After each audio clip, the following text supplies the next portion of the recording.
All right, you ready for this? Ready.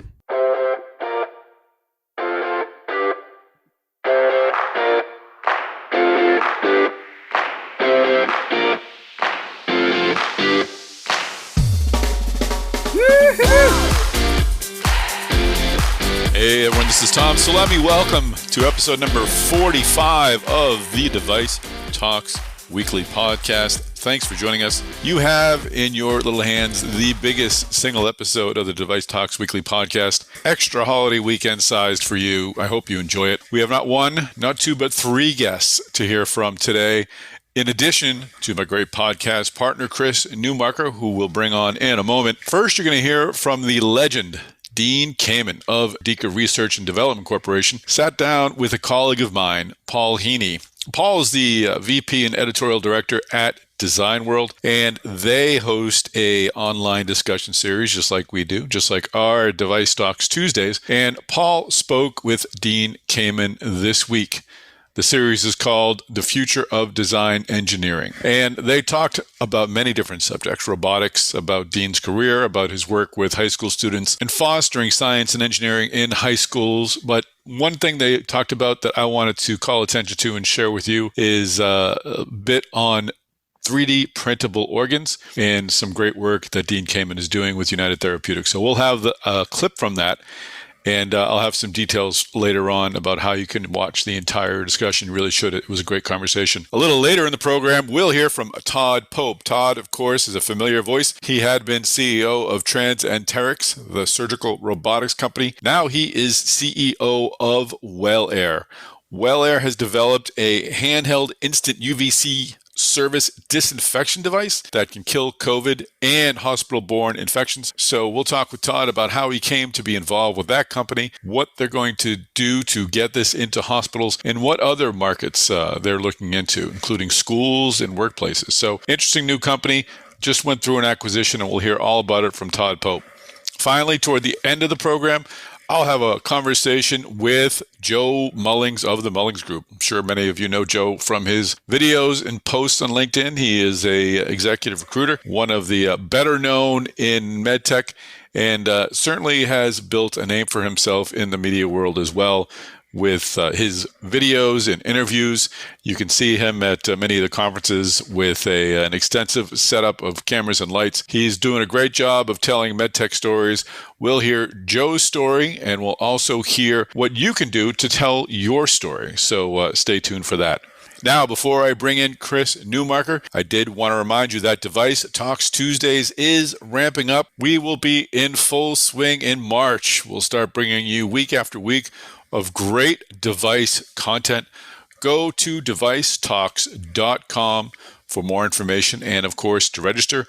These are free. These are brought to you by our great sponsors and partners, and we would love to have you as part of the conversation. You'll have a chance not only to listen, but to ask questions and participate. So go to devicetalks.com. Now it's time to hear from my podcast partner, Chris Newmarker. Chris Newmarker, how are you, sir? Good to be here as we move through this very, very cold February in Minnesota. Yes, give us an eyewitness weather report. Constant below zero temperatures. Sounds great. No end in sight almost. So the lockdown is not a huge issue for you at the moment. Yes. You weren't going anywhere anyway. Yes, I think Minnesota's in its annual lockdown called a very cold winter. So we're having some time over here too. But other than I've solved my riddle this morning. The riddle this morning was how can the temperature say on my phone say 18 and the real feel be 19? Because I always thought real feels were less, but apparently the humidity, even in the wintertime, can raise it a degree. That is interesting. You know, I have noticed if it's very dry and cold, it doesn't feel as bad. And then you realize, I'm freezing to death. But, it feels fine. This is exactly how I wanted to go. I'm getting sleepy. This is great. I'm going to take a nap in my backyard and just let the darkness come. Yeah, so... That was dark, Tom. That was, we all need some more vitamin D. That's what it comes down to.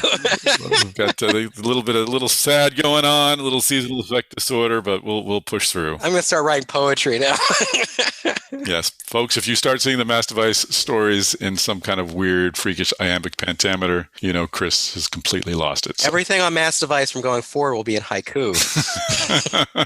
Let us hit the Newmarker's newsmakers. Chris, you've got this is like the 27 freaking Yankees, and I'm a Red Sox fan, so it pains me to even say that. Man, total murderer's row today. Yep. I mean, number 5 on the list is only a $2.8 billion acquisition. So let's hit it. What is number 5? No, it's Philips completed its acquisition of biotelemetry, $2.8 billion. And we're just seeing like a slew of multi-billion-dollar mergers so far this year in 2021 in the medical device industry. And biotelemetry develops diagnostics and monitors for heart rhythm disorders. That includes wearable heart monitors. This is a very, very hot space right now. A lot, the coronavirus pandemic especially seems to have, really gotten health providers to think more about how to remotely, monitor patients. And, there's some feelings like this isn't going to, go away after the pandemic. And Philips is obviously making a bet that they want to get their hands on more technology related to this. Well, I'm noticing that, and we'll go through them, but 3 of the 5 stories this week have some sort of connectivity theme to them. So a lot of connectivity news right now. Yeah. So, all right. Well, let's move on to number 4 on the Newmarker's newsmakers list. So number 4 on the list, you have Charles Chas-McCann. He's going to be joining Apollo Endosurgery as their new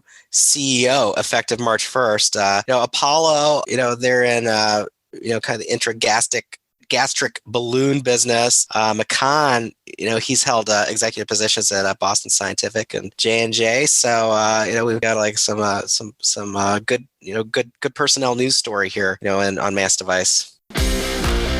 All right, we'll take a break from our Newmarker's newsmakers to hear from Dean Kamen of DECA. Once again, Dean was interviewed by my colleague Paul Heaney over at Design World. If you'd like to listen to the entire interview, and I do recommend it, we'll post the link on our show notes. Just click on that link and you can register for free and watch the whole thing on demand. Now, let's hear from Dean Kamen.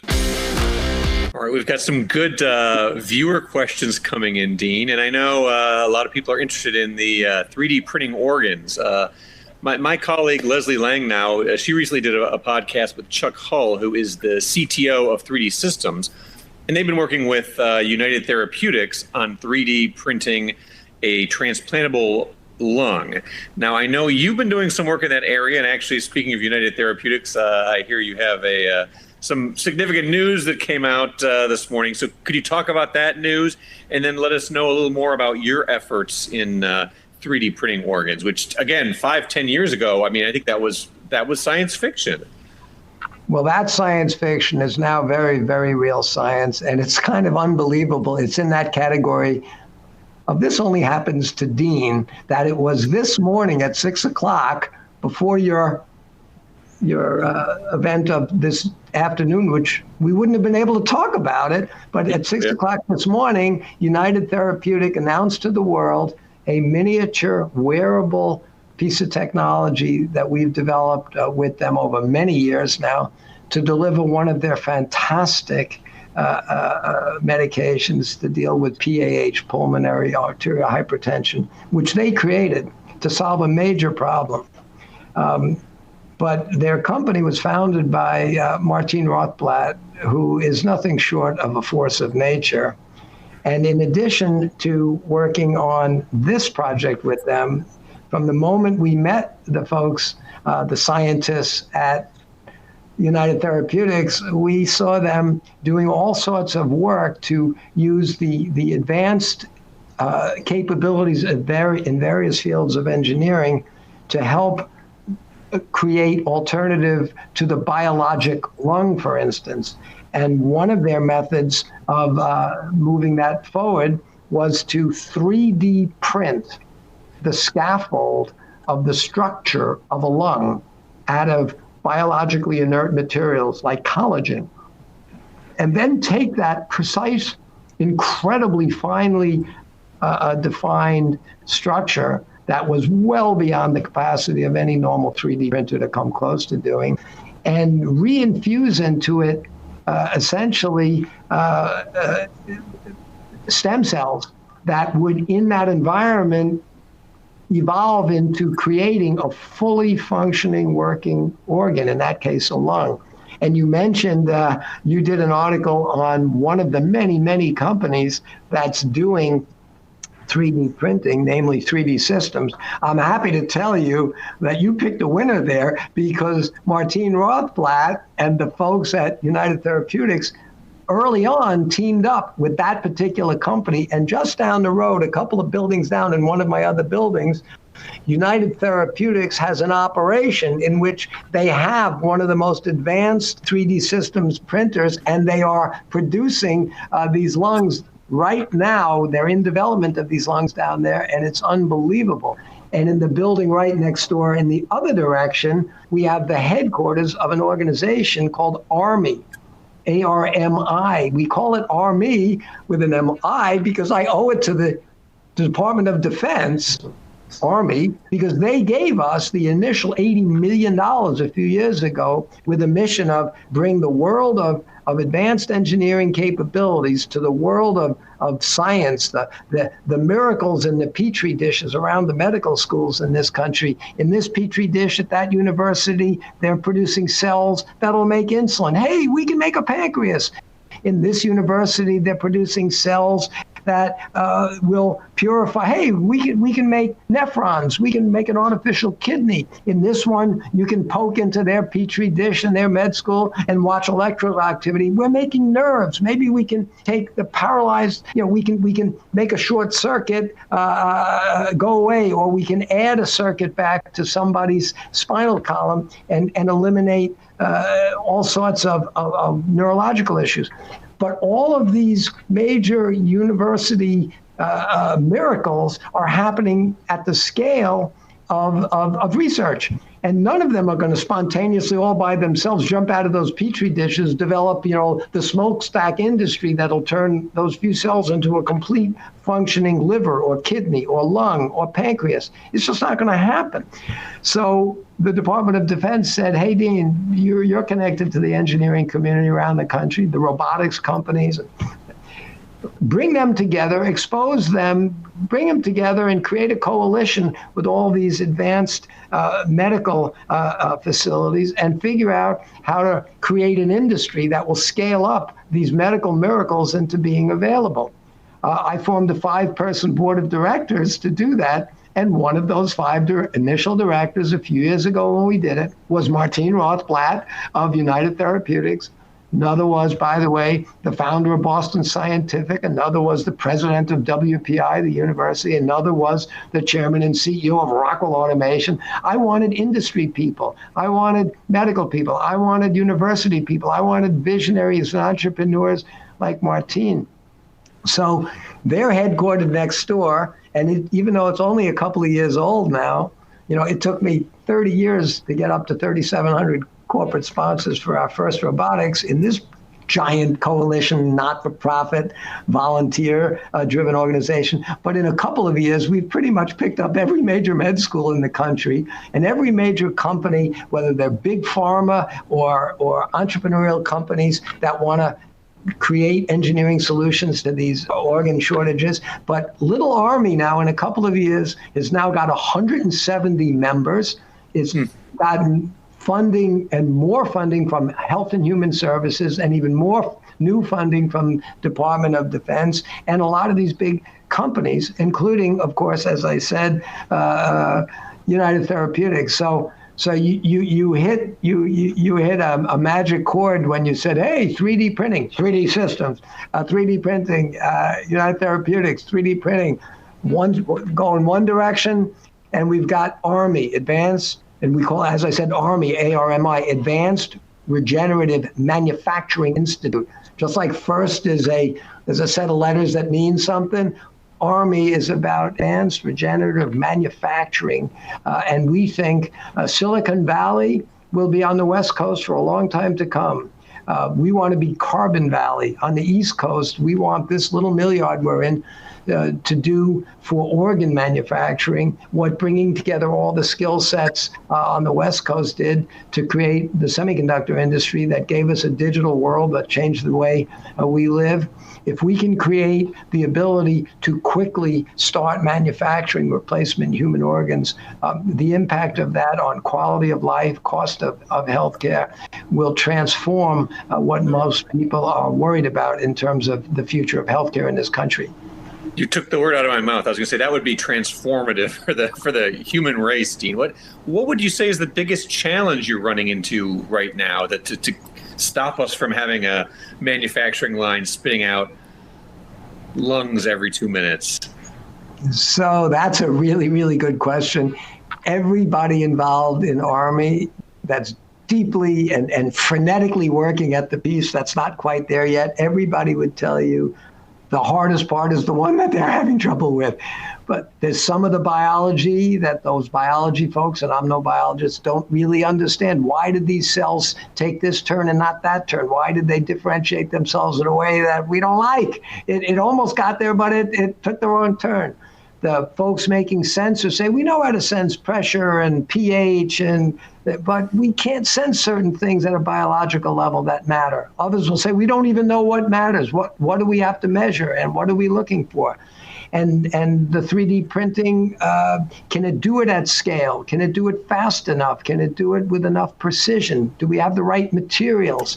There's no shortage of opportunities to move us to making more organs more quickly, more reliably, more cost effectively, and we're moving very, very fast. But it's not at all a mature industry. We're not starting with a platform of we can already do it, we're trying to do it a little better. We're starting with 10 years ago, as you said, it was a pipe dream, and now we have, with one of our little closed systems, at our last time we were able to convene everybody. The last time we convened nearly 170 members at our annual meeting was a year ago, just before COVID, and we showed them a closed system that was able to produce a 7-centimeter long segment, bone, ligament bone, that could be put into somebody that needed an ACL, a very common surgery. And that entire system was grown in this closed system in which we had to bring together some existing technologies, closed loop control systems on bioreactors that we had to make way more sophisticated than the, let's say, the dumb ones that just, but then we had to invent some other things, sensor technology and processing technology. And then we had to get all the people that understood the biology to come and put the recipes into the different phases of this thing to urge these little iPSCs, induced pluripotent stem cells. You know, a stem cell can grow up to be whatever it wants to be. But why did that cell become an eyeball and the other one a toenail? Why did this one become a neuron and that one a nephron and this one a beta cell?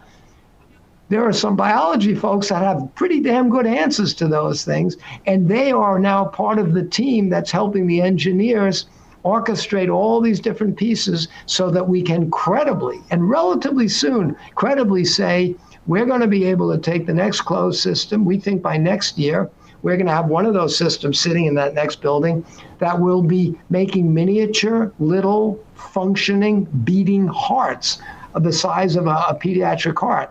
Now, that's nowhere near ready to put through the Food and Drug Administration, give it to a surgeon, and put it into a human. There's a lot of work that would have to happen before that. But if 10 years ago we said to people, oh yeah, next year, come on back, and at our next big annual meeting, you're going to see a closed system that started with some cells and some printed structures that went into this closed system, and 42 days later, out came this miniature beating pump, this heart muscle, you would have said, we're nuts. Now we're anticipating that we're going to do that. Once again, the difference between science fiction and science is timing. Hey everyone, Tom here. Welcome to this latest installment of the 2-Minute Detox. Very happy to have Jacob Schroeder of Finnegan here. Jacob is in Finnegan's Palo Alto office, and we talked about trade secrets. I hadn't realized that the way we're working via Zoom and other methods may have exposed some trade secrets to folks who you don't want to expose secrets to. In this conversation, Jacob will share what you should do about it. Let's listen. A trade secret is any concrete information that is not generally known, derives independent economic value from not being known, and is subject to reasonable efforts to maintain secrecy. Today, I'll focus on that last element, subject to reasonable efforts to maintain secrecy. This element is important for two reasons. First, if you do not take reasonable efforts, a court may determine that you do not have a trade secret at all, and that you're not entitled to legal protection if someone takes it. Second, and perhaps more importantly, if you fail to take reasonable efforts, you increase the odds that your trade secrets will fall into the hands of a competitor. Think about one of the most commonly cited examples of a trade secret, the recipe for Coca-Cola. According to legend, it is written on a piece of paper and is stored in a purpose-built vault at Coke headquarters in Atlanta. The recipe is apparently known to only 2 senior executives.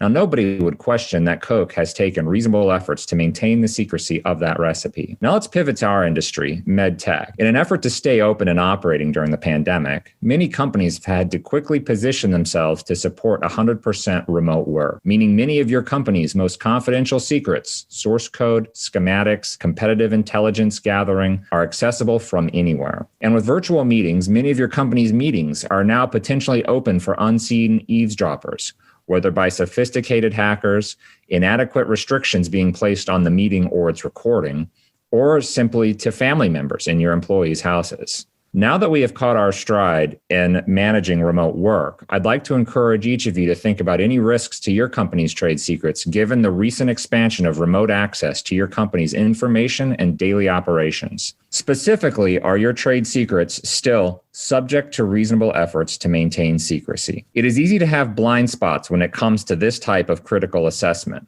which is why many of our clients seek our counsel in this critical review to ensure that their trade secrets remain secret. A complete plan should involve not only an assessment of your company's trade secrets, but also your IT infrastructure and employee education about maintaining them in an era of remote work. All right, it's great to hear from our friends at Finnegan. Thank you, Jacob Schroeder. Tune in next week. We'll have another installment of the 2-Minute Detox. For more information about Finnegan, go to finnegan.com. Chris Newmarker, bring on number 3.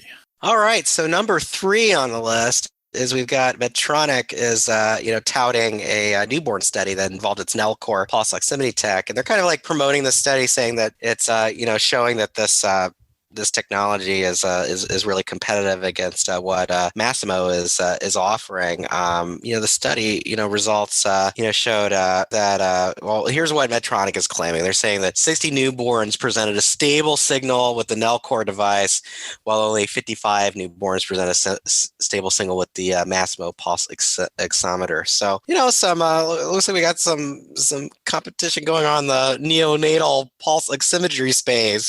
So we actually did reach out to Masimo and didn't get a immediate comment on the results of the study, but it's an interesting space to see some heady competition. So we'll see where that develops. I mean, we've obviously seen ventilators and respirators take center stage over the past year. I mean, all these things that I think all these quote unquote sleepy areas never thought about before, we're certainly gaining a new appreciation of. Yes, I mean, definitely, like all these conditions we have to treat with COVID, it's just, we're all of a sudden getting a new appreciation for, basically being able to breathe. So it's pretty amazing. It is pretty amazing, and that's a great segue. Now let's hear from Todd Pope. As I explained up at the top, Todd is the new CEO of a newly formed company called WellAir. Well, Todd Pope, welcome to the podcast. Thank you, Tom. It's great to join you again. WellAir is the acquiring company of UV Innovators, and I think you were with UV Innovators prior. So bring us just up to date on what you've been up to over the past couple of years. Absolutely. The last going on 2 years, I've been in private equity in Medtech space, and it's a fantastic opportunity to really look across a broad spectrum of investment ideas and utilize some different business muscles, if you will, because you're not focused on just one thing. Mm-hmm. One thing that we saw long before COVID that we invested in was hospital-acquired infections. The data is roughly in the magnitude, Tom, of about $40 billion are spent every year in U.S. healthcare alone on HAIs, patients that contract something while they're in the hospital that they didn't come in with. And then dealing with those patients, whether it's MRSA or C. diff, now COVID, is a huge expense for the hospital, and obviously the patient didn't come in to have that dealt with. They've got other comorbidities. So UV light has been used for many years to combat viruses and bacteria. It's very effective, but most of the products over the last 10 years have been tall, about 3 to 5 feet tall, Tom, and they're large, like mercury-based lamps, kind of older technology, and you would have to clear out a room and then turn them on by remote, and they would run around the room or roll around the room and kind of bathe the room in light for anywhere from 20 to 40 minutes. That's kind of the high-level solution. Certainly effective at doing what's called a terminal clean after a patient checks out of a room. But what hospitals kept telling us is we started to work in that area 3 or 4 years ago. It would be better if you could have a smaller device that you could put in your hand that would be portable, that would be more effective, quicker, and not have to wait 15 or 20 minutes. That was kind of the feedback we got from the market. And so UV Innovators went out and hired 2 seasoned executives, Dr. Nick Middendorf, who kind of did a lot of foundational work at Cree Lighting, which they were really pioneers in the LED lighting space. And then Steve Grennan, who is a founder at Tier Science, who you may be familiar with. They end up selling to J&J in the past. So the 3 of us kind of came together here in the triangle of North Carolina and said, let's take this problem of UV lights are effective to try to battle viruses and bacteria in the hospital, but they want a different form factor. So this was pre-COVID? Pre-COVID, yeah. This was about 3.5 years ago, because the problem is immense in the healthcare field with hospital-acquired infections. Gotcha. So in short, what we did was there's a lot of handheld UV devices out there that just don't pass muster. They're more of a commodity type product. We wanted to build, and you know my background, a medical device grade product. And basically our product design features were, it needed to be less than 2 pounds. It needed to run off battery, so you didn't have to plug it in. And it really needed to try to tackle the top, viruses and bacteria on CDC's list. And we need to inactivate them in 1 second or less. It needs to be instantaneous. We invested quite a few millions of dollars in the project, and we got that solved, Tom. We launched a product about 4 months ago under the UVI brand called NuvaWave, and it fits that product design ideally. How is it superior to what's currently out there? What makes it medical device grade? Well, a couple things. It's very different than the main products that are in hospitals, which are large towers that often cost $100,000 or more. Maybe takes 15 or 20 minutes to, tackle an entire room. Our product is handheld, and it can inactivate things in 1 second or less. So there's nothing that we've seen in the handheld market that has our form factor that's driven by LEDs. So it's not mercury with some of the dangerous, chemicals that are in mercury-based lamps. It produces no heat, and it has instantaneous results. Those are kind of the answers to your question that makes it what we call more of a medical grade type product. And we haven't really seen a handheld UV product that offers those kind of features and benefits. And we've had incredibly strong reception in the healthcare field. I would just say, Tom, that when we were out over the last 3 or 4 months in the healthcare field, we continue to hear from hospitals and ambulatory surgery centers and long-term care facilities. They said, look, surface disinfection by deactivation like you do with NuvaWave is fantastic, but we need to couple it with something for the air. The reason we're all wearing masks around the world is because COVID is aerosolized, but so are many other things, Tom, that are, dangerous to humans. A lot of these viruses and bacteria can be aerosolized. They said, do you have a solution for air purification? Because we're worried about that paramount. So we went out, looked at all the companies around the world that were selling air purification. Similar, there's a lot of new entrants that sell what I would call lower end price point products. We were looking for a product that was in the top end of technology and efficacy. We found Well Air, based out of Dublin. They've got a Connecticut office. They've been around 8 or 9 years. And what caught my attention, other than their great technology and their success over the last couple of years, pre-COVID and post-COVID, is they had just recently gotten approval from the FDA. And we thought this would be a great partner for us. We talked to the company and their investors, and we said, could we come together and have a partnership? And again, to make a long story fairly pointed, we got together and they said, look, we should bring these companies together. We just shouldn't have a commercial partnership. Let's acquire UVI. And a part of that acquisition, they asked if I would come on and lead the NewCo. So were any cash or anything included in that acquisition, or was it all stock that you're all kind of one happy jointly owned entity now? Yeah, I mean, we haven't really commented on the deal, but we wanted it to be an equity deal because we feel like the value of this company is going to increase exponentially because of the combination, the macro factors that we're all going through globally, and the technology suite. Does this remain a hospital-based infection company, or does addressing the air broaden its potential? Yeah, it's the latter. It's a great point. Air is important to all of us, what we breathe. If I could just take a quick pause, Tom, and tell you a few things that stick out to us. You know, our lungs are the only organ that are consistently exposed to the environment all day and all night, but we don't have really any protection for them. You know, we take, thousands of breaths each day and each night, and we're exposing our lungs to whatever we're breathing in, whatever particulate, virus, bacteria. And as we know, many of these dangerous, variants out there are aerosolized. They're in the air. When you look at that, Tom, that's more than just a hospital-based, ambulatory surgery-based. We're all concerned with the way our air is being treated and hopefully made safer. So this company has been around for 8 years, long before COVID.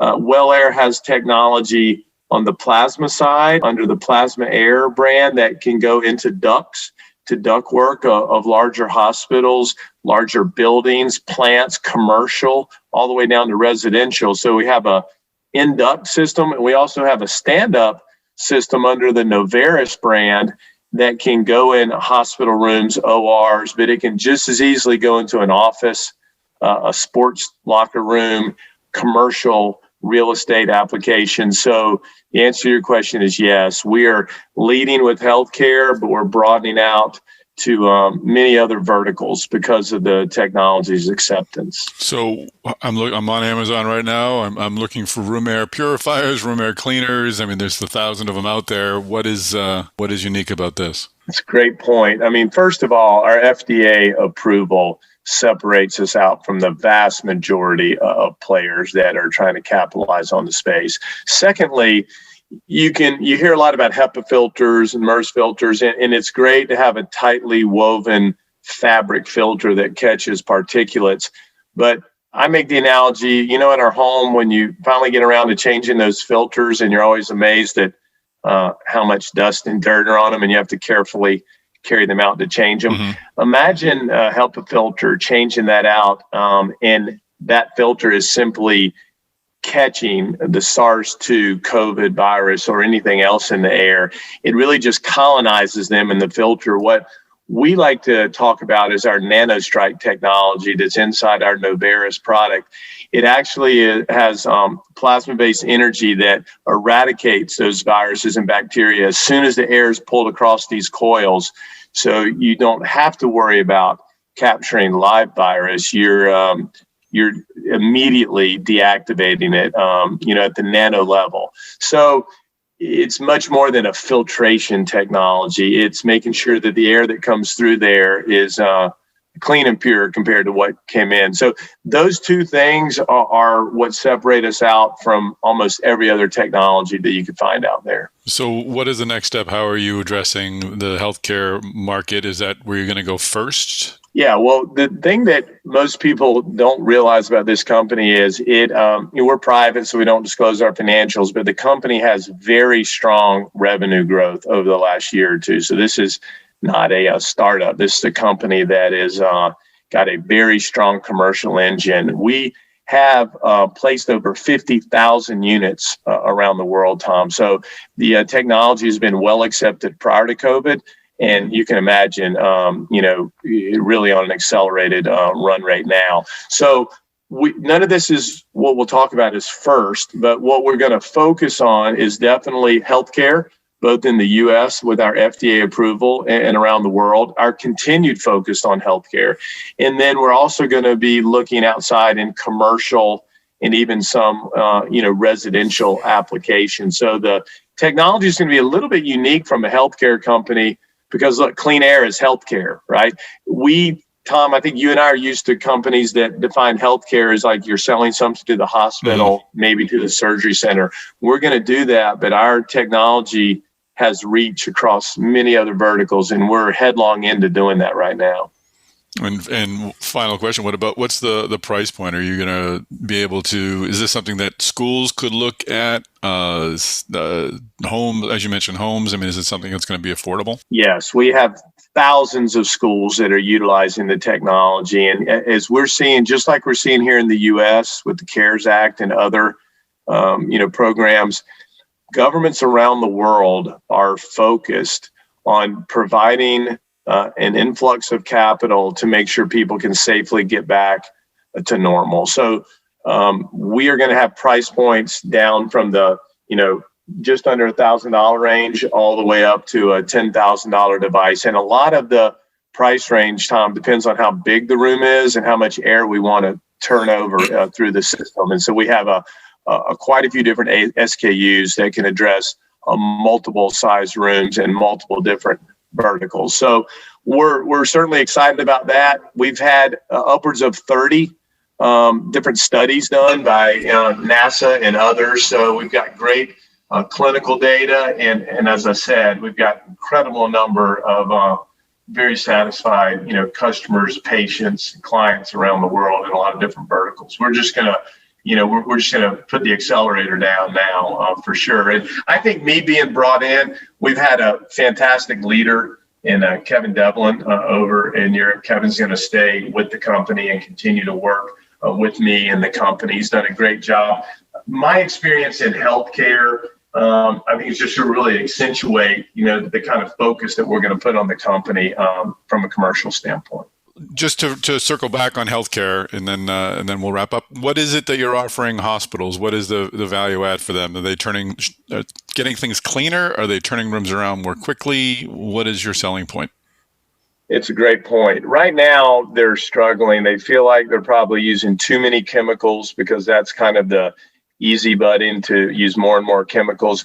Right now, some of our applications that are most urgent that hospitals are utilizing. First, when they have any procedure in the operating room that produces any kind of aerosol, whether you're drilling or, you have laparoscopic procedures that have CO2 and, you lose that air to high pressure, they're worried about their staff. They're worried about aerosolizing COVID and other things. So to be able to put this in an OR, it's fantastic. The surgical smoke that's generated from an OR procedure, we know that has carcinogenic properties. This is another way to, have a good safety net for the folks that are in the OR, but the patient and the staff.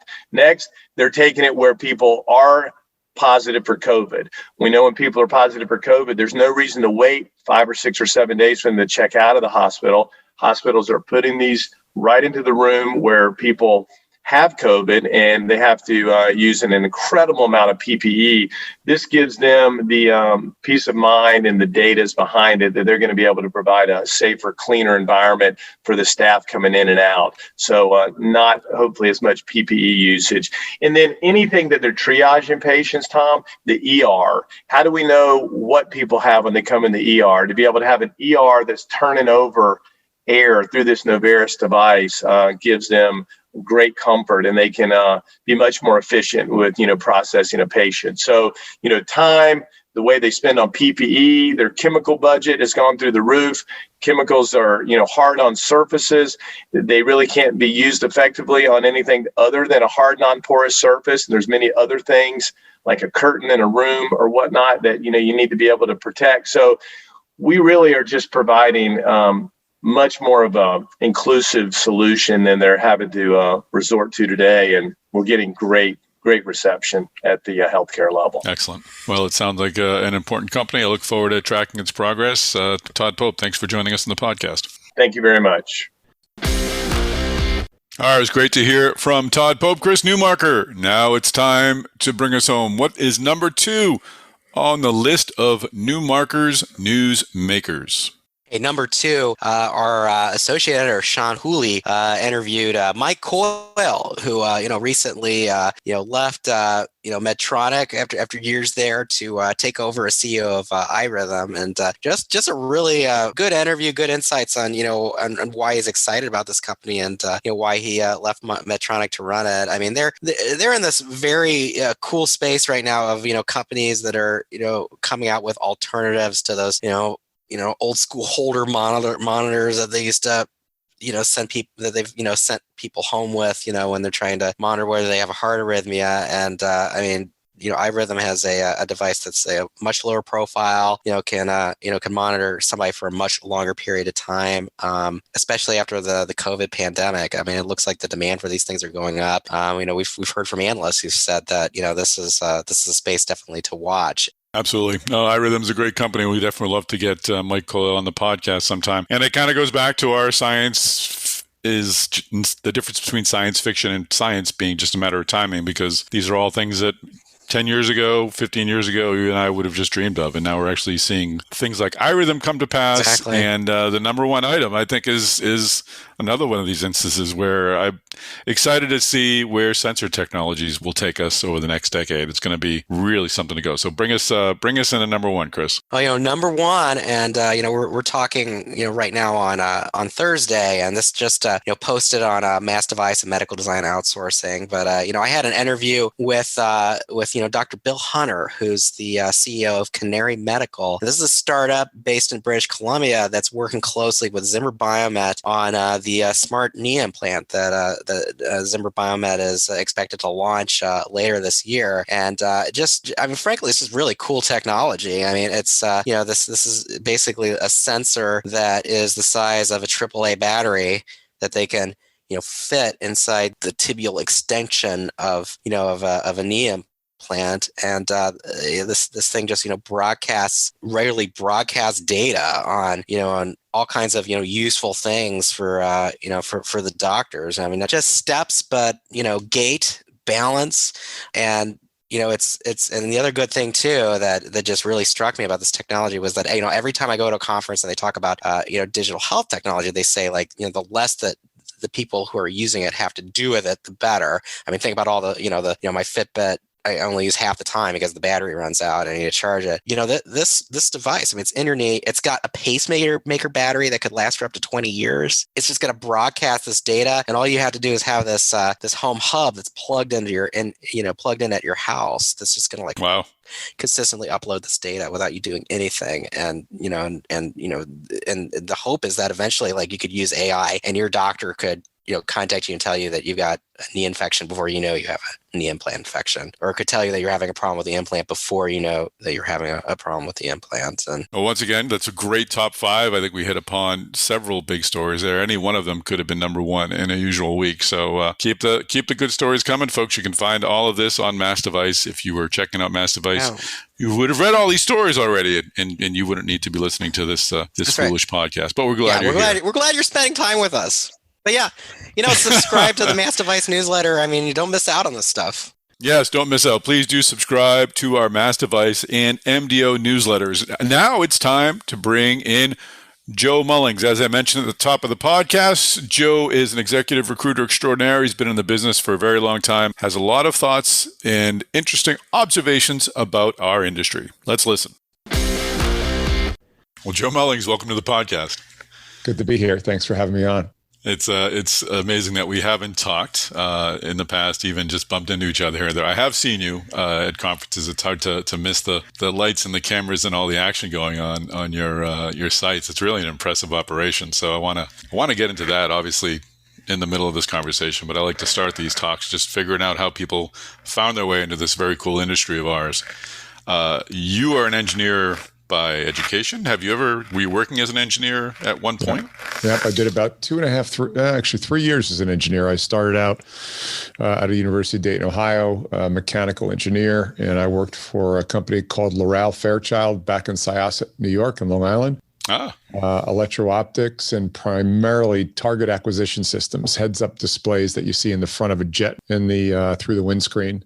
So I worked on those for a few years. And then I went to work for a Swiss screw machine company as a marketing guy, product development engineer and marketing, and then got out of engineering after that, went to the dark side of recruiting.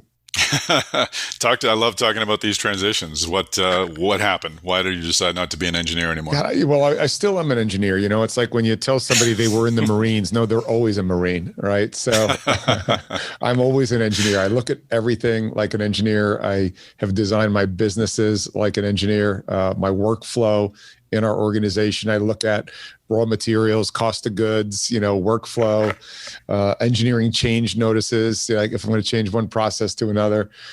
But I worked in an aerospace company, and one day I was sitting around the table and with some really bright people.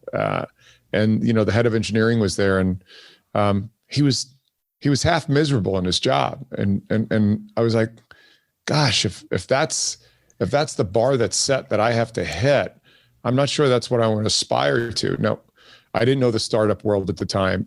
Startups were not cool in 1984, 85, 86. When I was an engineer, I got out of school in 84. And so I just, I bailed. I got out of the business and rolled around in life for a couple of years. That's a story for another time. And then walked into a headhunter's office one day, Sebastian Lavolsi, and said, Seb, find me a job. And after about 2 hours of an interview, he says, do you ever think about doing this? And I said, not really, but how much did your top sales guy make last year? He told me. I said, when do I start? And so that's how I got started. That's a very good reason to make that transition. That's an interesting story too. I had a similar experience with newspapers. I started in newspapers and saw people in my age now, 40s and 50s. They looked unhappy and stuck, and I was like, that's what I'm working toward. Like that's the dream right there. Not all of them, of course, but some of them. And I'm glad I made the change. Same. So how did you then, did you immediately start working in Medtech? Because when you began doing search and recruiting, I think Medtech was really just starting to emerge. Obviously, Medtronic was around, the big ones were around, but startups hadn't become a thing yet. Yeah, so I started out, the desk that the owner put me on, Sebastian put me on, was just a general engineering desk, since that was right in my, in my back pocket. But in particular, you ready for this? Valves in the aerospace industry. That was my desk specialty. So, Parker Hannifin, Murata Scientific, Moog up in Skaneateles, or Aurora, New York, actually. And then there was this one little company called Valcor Engineering in Springfield, New Jersey. And Valcor, beside doing aerospace valves, they also did small valves for the scientific instrumentation industry, and not quite medical device. And so I struck up this great conversation with the principal of, his name was Lee Walters, still near and dear to my heart. And he was when I was a young guy, and I called him as a headhunter. You called unsolicited into the companies. And he said, I started pitching to him, and he said, well, I don't need a headhunter. And the phone went dead, and I called him back. I said, we must have got disconnected. He said, no, I hung up on you.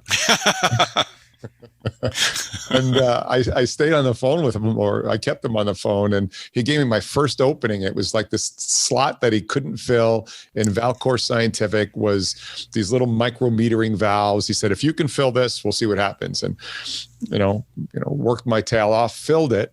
And then from there, he was my first big client, and we ended up becoming good friends after that. And he got me into Medtech, because from there, I had to obviously recruit in all of these other micrometering valve companies up in the Northeast. And then I started looking at it, and I'm like, wait a minute, this is an industry that the population's going to continue to get old. It's got to, and again, I'm an engineer. I prefaced that before I started this. Technology is always going to seek a higher ground. It's got a built-in modulating governor to it, meaning it'll never grow too fast, and it'll never, therefore, crash and burn like .com or the mortgage bubble. And, people are always going to get sick. So there's something to this. And I knew the barrier to entry was going to be very high, because the more research I did into it, I saw that, you had different therapies, obviously, neuro, interventional cardiology, ortho, and then all the functional roles, and you had to understand the disease states. So I said, if I start a search firm that is only focused on medtech, I'm going to have no competition, because it's too darn hard. Wow. And then that's what kicked it off to a 30-plus person firm today, exclusively in, medtech, which I call health tech today, actually. And we can dig into that further, yeah. That's great. I mean, and I love those moments. I mean, there must have been a moment when you sat there wondering what happened to the phone line and then debating whether or not to make that call back. And what happens if you don't make that call back? It's amazing. Right. That's right. So you've created many great vehicles to tell medtech stories. I know you're an engineer and you look at it from an engineering perspective, but you must, and this is a softball question, but you must have a real passion for this industry. Did that develop instantly, or did it develop over time as you came to know the people in it? Medtech, you mean? Yes. Yeah. No, I think it's like anything. Romantically, we want to think about love at first sight. And I'm not sure if that's really true. I think retrospectively, when you're in a relationship with something and eventually turns into a deep love, you could rationalize it as love at first sight. But I think I was really intrigued with what they were doing and all the different ways to navigate the human body. And when I first taught my initial partner, Jim Weber, I said, think about it like a house. Like you have an electrical system, got that. Then you have the ortho system, which is the studs. And then you have the plumbing, which is sort of the vascular system. And then when you start digging into that, and if I wasn't going to be an engineer, I was going to be a home builder. So it all started to get together for me. And then over time, I fell in love with the people, because while they all went to work for a paycheck, I think without exception, every single one of them were there for a higher calling, because they could always make more money in another industry, but they were always reverting back, even in their most selfish moments, reverting back to the patient. Like there was a mission everybody was on. So I think that also continues to intrigue me and drive me forward with nearly every project I bring out of the ground in all my companies that are related to health tech and med tech.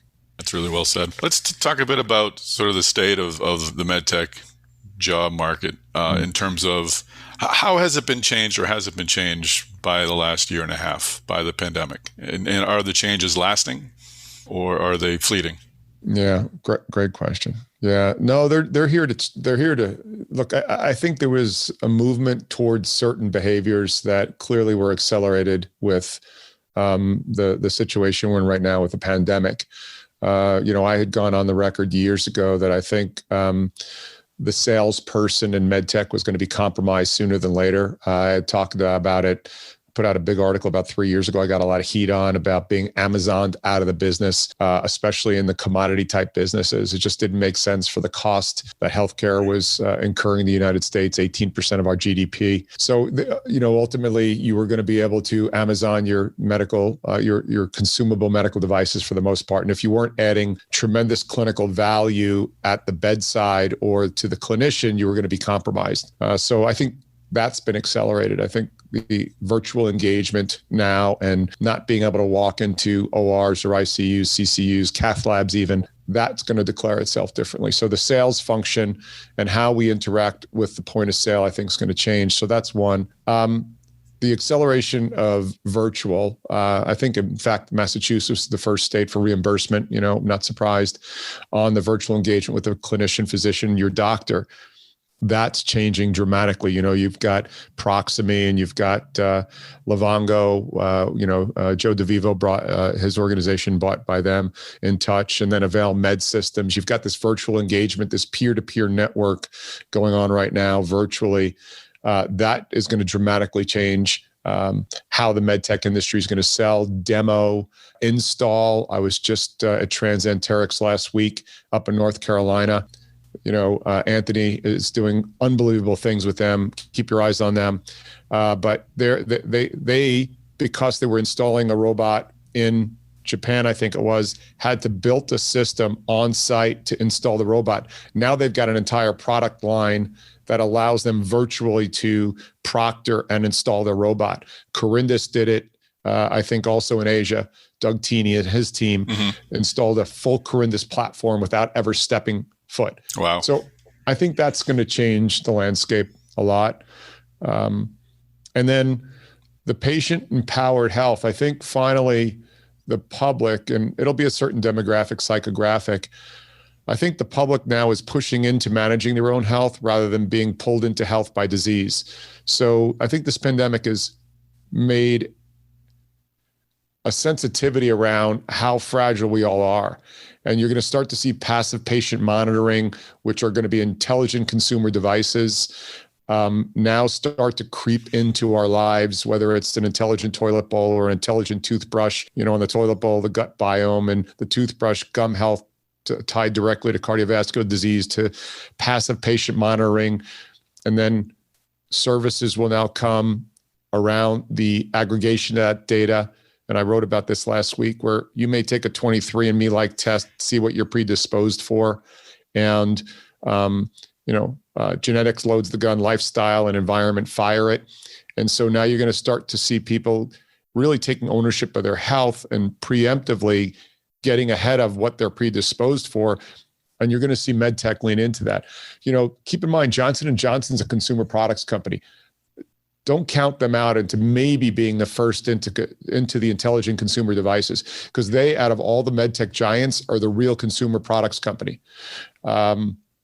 It's why you see Google with Fitbit and leaning in, and Amazon with Whoop. And there's a rush going on right now, if you're paying attention, to the passive consumer/patient monitoring before they have to become a patient. I think that is going to dramatically change the health tech scene over the next 3 to 4 years.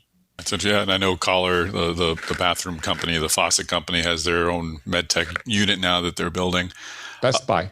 Yeah, Best Buy. So how does this, going back to the job market, is this the best time to be going into MedTech because there's all of these opportunities, or is it becoming more challenging because there's going to be a lot more competition? The best time. It's the best time. I was just presenting here yesterday. And so one of the things that's really cool about what's happening right now is, forever, MedTech has been primarily an analog and a single device. Sure, there are other platforms, imaging and digital, previous to this, but let's look at it on a whole.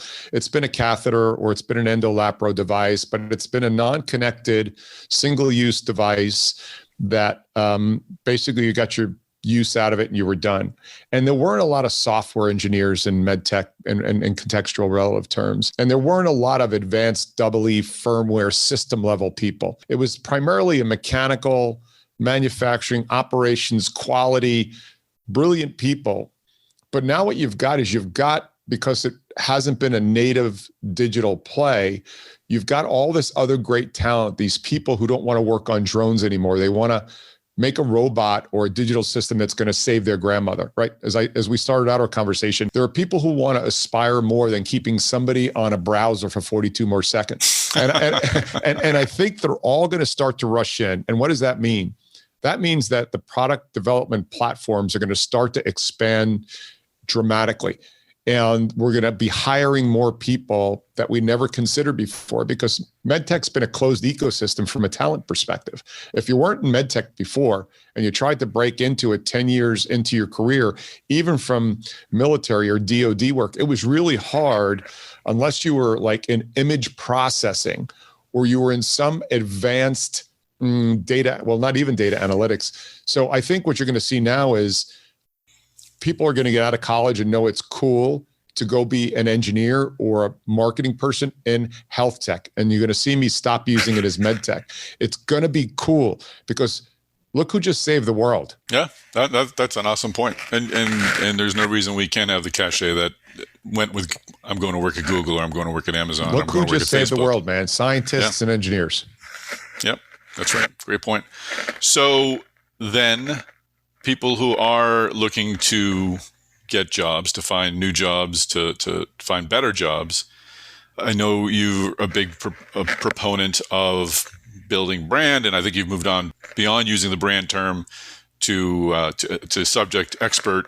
Talk a bit about how positioning yourself for a better job has changed. How should people be doing it? I think you're kind of the, if I'm looking to get fit, and I'm kind of looking at this triathlete, in this regard, I think you're a triathlete. You're doing so much on the social media side that we can talk about later. But what lessons should people take away from some of the things that you're doing to make themselves more attractive? Yeah, so it comes down to creating an awareness and attention around what you do, and that that model has held true, previous to the last couple of years. It's called networking, but now we call it branding, right? So the stuff's the same. It's just, now it's about scalability. So in the past, when you networked, it was usually a one-to-one, peer-to-peer, and maybe one person knew three people, but that nodal relationship was really one-to-one. So now if you think about networking, and we can slide into branding on that and subject matter expertise, then scale to subject matter leadership, then scale to voice of an industry. You're really just looking at networking, and you're networking and giving people a reason to pay attention to you, right? So if you're looking for not necessarily looking for a new job, you should be branding yourself and networking when you don't need it. And that's the advice I give to people, is like, because when you start networking and branding yourself, and there's an urgency to it, it does not come off well at all. So that's the first thing. I'd start building my network and/or brand and/or expanding my reputation of who I am already. So when people come to me about branding, I'm like, no, put that word out the door. Let's just expand your subject matter expertise and build your reputation around your expertise that you have. Whether it's hosting, like Device Talks, or you're a software engineer, or you're a great marketing person. And the way you do that is, right now, today at least, and I don't think this will change, this is the beauty of LinkedIn. LinkedIn is an education platform. It's not a job board. It's not a job posting board. If you sit back and you give it a real analytical perspective, it's an education platform. And the IQ on that platform versus other socials is just far and away higher on average. So therefore, if you align your content with trying to teach people things without being pedantic and, talking down, but just say, hey, here's what I do. Here's what I'm really good at. Let me write an article about it. Let me take an article in a magazine or a white paper and put it down. So, like, what was it? Einstein who said it, if you can't describe some complex feature simply, then you really don't understand that, right? So educate the market. That would be one thing. And then what's coming to, Tom, and this leans into that, is I can't wait for the day, and I'm going to be leading the charge, that companies realize you're more than your resume. And you're going to start seeing products coming out that will, by permission, allow individuals to put out their resume, but then put out some body of work that demonstrate they're more than the static resume that wasn't written specifically for that opening. I think that's going to be a good branding opportunity in general as well. So I don't know if I answered your question, but it's sort of like a philosophical perspective. No, you did. And I do think you're right. It's you shouldn't wait until you need that new job or until you want to change. I don't want to make it sound like you're grasping for something else, but I think people do need to get themselves out there. And that's why having a media like yours and Device Talks, I think, is helpful for everybody. In your own postings, you brought up before that you mentioned Amazon moving into Medtech. Some people like that stuff. Some people don't. Do you like reading that sort of material? Do you, when you're posting something, do you take into account that this is going to be unpopular but well read? You obviously don't just want to say what other people want to hear? How do you sort of know when you're saying something important, but you're doing it in a way that's not going to cost you, or can you just not be afraid of that second part? Well, I have a couple rules. I always try not to insult somebody on my posting. That doesn't mean that I don't want somebody to disagree with me, right? I do like critical thinking. There's an interesting approach is it's hard to tell the truth, but it's easy not to lie. And so I always try and approach my postings that way. I try not to talk poorly about people, but I always try and talk about subjects that I want you to think about provocatively. Generally when I talk about Amazon entering, or I talk about, and especially Amazon, let's just go back to sales, right? Because I don't think I had one intentionally, and I've been attacked a bunch of times online, one intentional attack of you don't know what you're talking about, because it's so obvious that the commodity side of healthcare is going to be compromised by the best supply chain company in the world, who already is buying into the pharmacy business, who is already getting into insurance business, who already is the most trusted brand in the world, digitally, online. And if you can't look at that and extrapolate out that they're going to walk into this business, it's not going to be an Amazon rep showing up in the OR. Yeah. Right. So in that case, I put out what I think. I've been in the business 30 years, more than 7,000 placements, have been trusted by most of the CXOs in the industry. I get to sit in meetings that I'm blessed to sit in. I can sort of connect the dots. I'm Tom Brady of headhunting, right? That can see patterns occur on the field, right? See the open receiver, sure. And then that's what I put out. And I hopefully I put out thoughtful things for people to go, I never thought it that way, or I thought about it, but I don't know how to put it into words. Well, you had the CEO of Proximie on your show, one of your shows a couple of months ago. And that's a space actually that I think that you are seeing some great debate. We've talked to Avail and Explorer, and I'd love to talk to Proximie. I know we've swapped emails. The remote sales rep in the OR, or remote connection to the OR. There are sales reps out there and surgeons out there who say there's no way I can do this without a rep in the room. But there seems to be a real push toward these remote technologies. I'd love to understand what you're saying. I mean, you're on the front lines talking to the people who hire the sales reps and the sales reps themselves. How do you see that sort of playing out? So I think it's important not to put it all, the entire category into replacing the sales rep. So I think when you look at the category, it's virtual engagement. So let's start there. And now you can break that down into different categories. There's virtual engagement of people who are at home, who have chronic care illness, which is 80% of that 18% of our GDP, who don't need to go to the doctor or have a hard time because of ambulatory issues getting to the doctor. However, I still need to have a look at their foot ulcer, or I still need to look at they have to check in with me. Well, maybe a device like InTouch, which is part of Livongo, which is part of Teladoc now, is the right solution for that tele-engagement.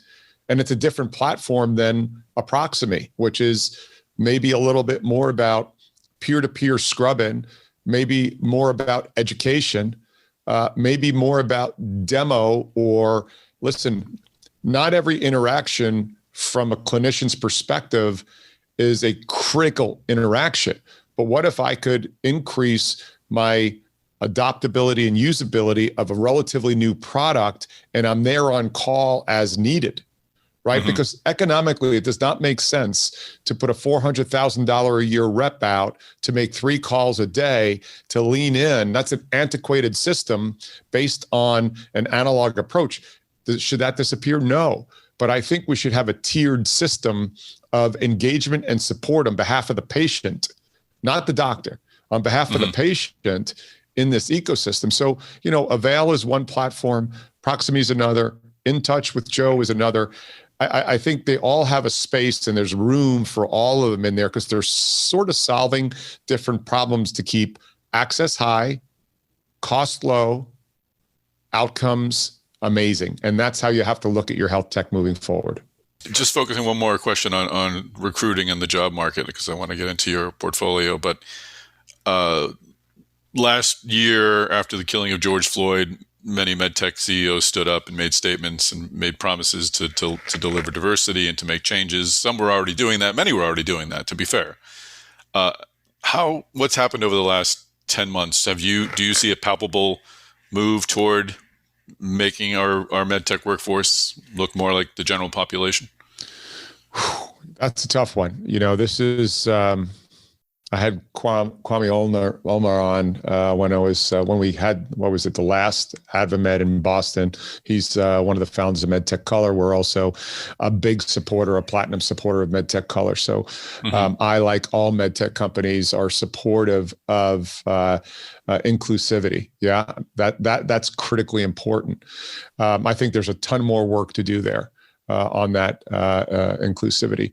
You get into the debate of equality of opportunity and then equality of outcomes, right? So I don't think any minority population is interested in equality of outcomes. I think all they want is a fair shot on goal on equality of opportunity. So I think that's a position for everybody's sake that we should start with. Now, equality of outcomes is certainly something that is legislated, and I disagree with. I know what the intention of it is, but the toughest part of this is, and I have the numbers in house because we were asked about this recently.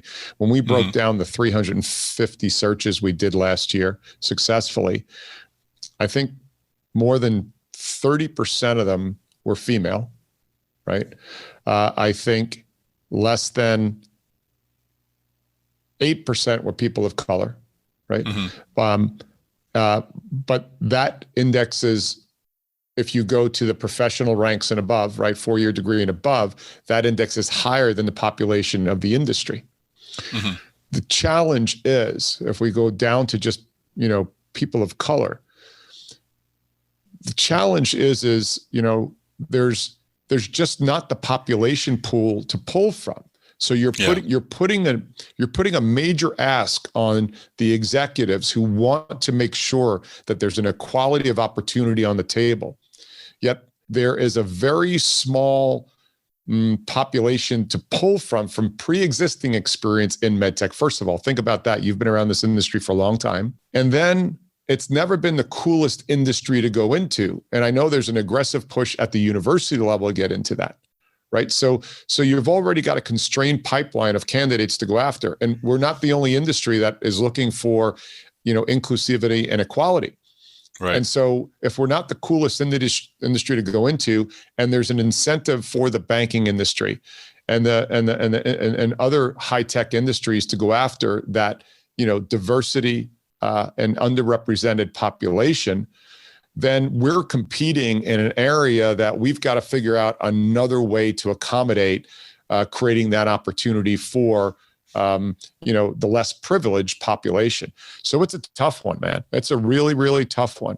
And, I'm, again, like other leaders in medtech, it's top agenda for us in all of our actions. 60% of our team, females, right? So, and on our team, we've got, a very diverse part of TMG companies, very diverse, but it's a tough one. But we do that, competency rules, right? And then we want to try and make sure, if we're in a situation where we can create an opportunity for somebody, if not but for, we always do that. But I just think that underrepresented population just wants the fair shot on goal in regards to the privileged population. That just, look, I was born on third base thinking I hit a triple, just because I was born in the right place, in the right zip code, of the right skin color. And so it's not lost on me that people are trying to get at bat from the dugout, and they're just not getting a chance even to get at bat. It's good that we're having these conversations, and we try to make it part of all of our discussions. And you're right. I think we need to start earlier on and really build the pipeline, but it's good to talk about. Let's talk about what you're working on. You mentioned at the top that you're an engineer, that you make plans, you build out intentionally. What are you trying to build, or what are you building with the Mullings Group? You've got your interviews, you've got your True Futures program.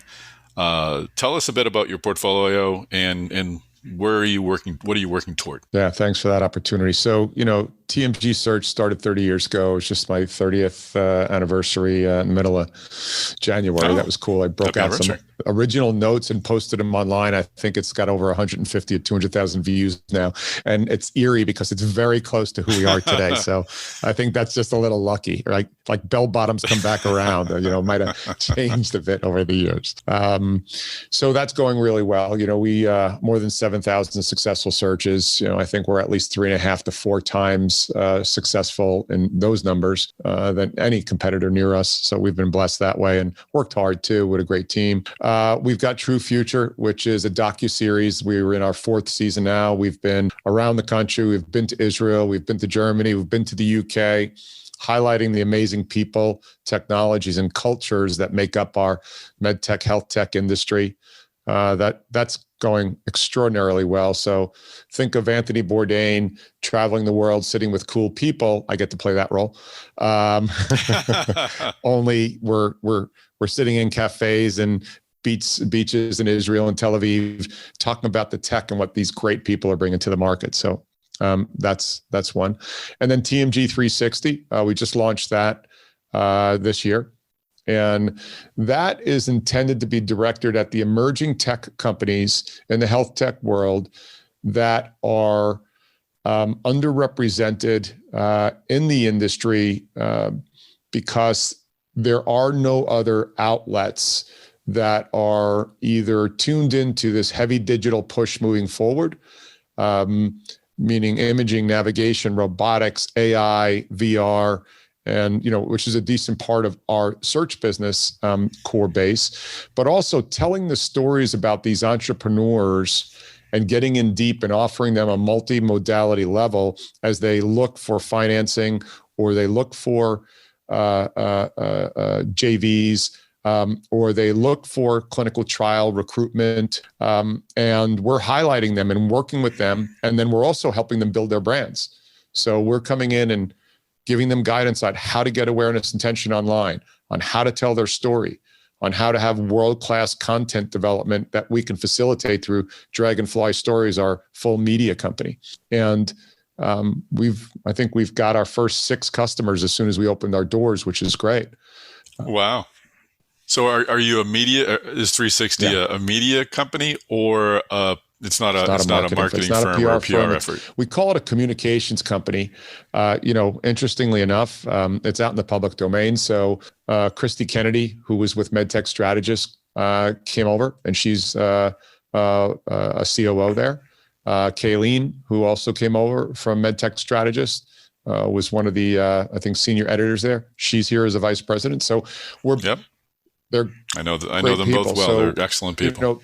We have mad respect for Medtech Strategists, and we're a big customer of theirs. We just saw the ability to take that industry and bring it into a media forward platform that is going to tell the stories that is, and we're there to tell stories first, Tom. So we're not there for you to write me a check. The check is going to be a byproduct. The intention is to tell these amazing stories on a regular basis of these up and coming companies in health tech and give them a platform that if not before they would have ever had. So just one more thing. So there's probably a half a dozen people we're talking to now that are looking for financing. You can't go around and talk to VCs anymore, right? Because of the world we live in. And even when you could, it wasn't good use of your time because you were showing up at these shows like TCT and no venture people had time for you for the most part, right? But what if you came into a studio or we can do it remote? We've done it remote. And we set you up and you tell your story. And we usually want somebody who's at least done their A round because they already have their pitch deck down. They've already took heavy fire. And we're setting up a studio that you can do live on LinkedIn, your pitch presentation to the entire industry. You better be ready. And you'll get 1 hour to give your pitch, and we'll have Q&A. And in this studio, you'll have Q&A, and you'll be able to do your pitch. And our intention eventually is to have the VCs tune in from the comfort of their offices in Sand Hill or wherever. And you will then have potentially spoke to or had 80, 90 VCs in the health tech, med tech world. So all this is indexing towards a media company. We want to build the biggest health tech, med tech media company in the industry. We've got the studio, we've got the talent, we've got the access, we've got the trust. So over the next 5 years, TMG Company's intention is to build the biggest health tech media company in the industry. Wow, that's interesting. And this was a plan that came forth before the lockdown, before the pandemic, because it sounds like it really synced up with that whole dynamic that we've all learned to. It was when we started True Future around 3 years ago. We knew we wanted to create what we wanted to do is what Oprah did in her business. What she did is she got into that media business, but she owns all her own studio. She owns all her own talent. Everything is in-house because usually that's a 1099 world, as you know. But we have all that talent in-house, all the editing rooms, all of the great talent on photography and lighting and studios and back office. And our intention is to just put out mad content that people are interested in sort of understanding the stories on, and then being able to connect the entrepreneurs and the creators with the venture people, with the strategics. And the amount of lean-in we have now is, people are calling to want to be on the show all the time. I mean, the acquisition by GTCR that just happened with Surgical Specialties, right? Greg, who we've worked with Lucier before, they reached out and said, we want to be on the show and talk about of course, let's do it. Mm-hmm. Right. So yeah, we want to continue to bring the amazing message of all the great things happening and give access to the small girl, small guy, where if not but for you couldn't get on the stage. We're going to take down that entire barrier. As if you don't have 50,000 to go to a show because you're a startup, I'll get you every day. I have 100 and something thousand sets of eyes on me. I want to leverage that into technology, getting in front of people. Excellent. No, it's a great plan. I could talk for another half hour on that alone. But yeah, the times are certainly are changing. So this has been great. It's been a lot of fun. I hope we can do this again. Thanks for joining us on the podcast. You got it. All right. Well, that's a wrap, Chris Newmarker. Let's tell the folks how they can find us on social. Yeah, you can find me on LinkedIn, Chris Newmarker, just like a Newmarker, and I'm on Twitter as well, @Newmarker. Great. And I am on LinkedIn, Tom Salemi, Salemi, Salem with an I at the end, as my wife taught me to say. And I'm on Twitter @Medtech Tom. And I'm still on Clubhouse. I'm trying to figure out exactly what to do on Clubhouse, but follow me there anyway. And when I do figure it out, you'll be there to enjoy our efforts. So lots going on the audio social world. So, well, that's a wrap. Once again, we are planning to gather in Boston on October 4th and 5th. So circle those dates. We'll keep you informed here on the podcast as to what our plans are. You can also, you don't have to wait until October to hear great insights. Do check out Device Talks Tuesdays. You can get all that information on devicetalks.com. We've got a full lineup starting in March, and we'll be taking you straight into the summertime with some really great device content. That's a wrap. Thanks, folks, for joining us on the Device Talks Weekly Podcast. Please do subscribe. Please do tell your friends about the podcast. I was joking last week about not giving us rankings or comments, but if you'd like to do that, we certainly wouldn't mind. Ranking never hurt anybody, and it's nice to get some positive feedback once in a while. Right, Chris? A little pat in the back? Yeah, that always feels good. Yeah. A little attaboy. That's right. That's the way to go. You get enough attaboys there, Chris?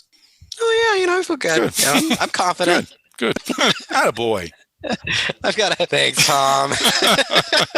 You're doing great too, man. Thanks, Chris. I heard the podcast is off the chain. It is off the chain. We did have an attaboy last week. What are we talking about? That's right. Come on, man. You're getting greedy. You're getting greedy for Flavor himself. I can't ask for anything more than that. Yeah. All right. Tune in next week, folks. We'll have another great episode of the Device Talks Weekly Podcast waiting for you. See you soon. Hey, yo, check 1, 2. This is Flavor Flav in the building. Yeah, that's right. I got a nice surprise shout out going out to my man, Tom Salemi. Yeah, that's right. Sulemi, baby. Congrats, Tom Salemi. That's right. Tom's podcast is off the chain. You heard me? You got me? You got me? You heard me?